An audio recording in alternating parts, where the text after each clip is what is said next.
It's the year 897 AD. Europe is a mess. Vikings are still running around, nobody's showered since Charlemagne, and the Catholic Church is basically the world's most dramatic reality show. And in Rome, the Pope decides to put a dead guy on trial. Not metaphorically dead, not spiritually dead. I mean a literal, rotting, corpse on a chair, dressed in robes, dead guy. Welcome to the Cadaver Synod, the story of when the Catholic Church said, let's see what happens if we try a skeleton for crimes.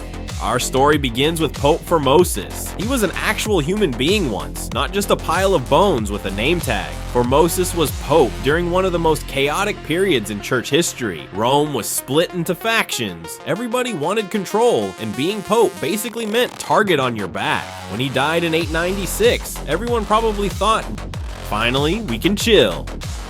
But then his successor, Pope Stephen VI, said, no, we're not done with him yet.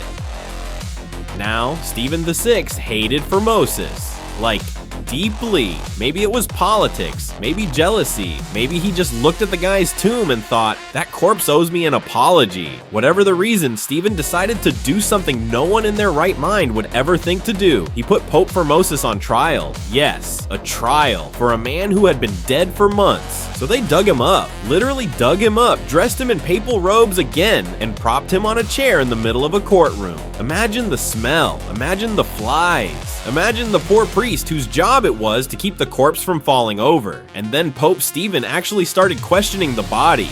Do you, Formosus, confess to your crimes? Silence. I'll take that as a yes. Since Formosus wasn't exactly in the mood to defend himself, they actually assigned him a deacon, a guy whose job was to speak for the corpse. So now you have one man yelling accusations, another man arguing on behalf of a skeleton, and everyone else in the room pretending this is perfectly normal. Stephen's main argument was that Formosus wasn't supposed to be Pope in the first place, which would have been a great point to make while he was still breathing. But here we are. After several days of this absurdity, the court found the corpse guilty. Shocking, I know. So Stephen had the dead Pope stripped of his robes, basically unpoped him. And then, to really drive home the pettiness, he cut off the 3 fingers that the Pope used for blessings. Then they dragged the body through the streets of Rome and threw it into the Tiber River. Rome collectively went, okay, this guy has lost it. The people were furious. The church was humiliated. Within months, there was a riot. Stephen was thrown into prison and he was strangled to death. Instant karma, medieval edition. After that, the next pope was like, yeah, so that whole corpse trial, let's pretend that never happened. They fished Formosus' body out of the river, buried him again, and officially declared him innocent. Problem solved, right? Nope. A few years later, another pope came along, decided Formosus was guilty again, and dug him up again. At this point, the poor guy had spent more time being exhumed than he had ruling as pope. Historians still debate what on earth Stephen VI was thinking.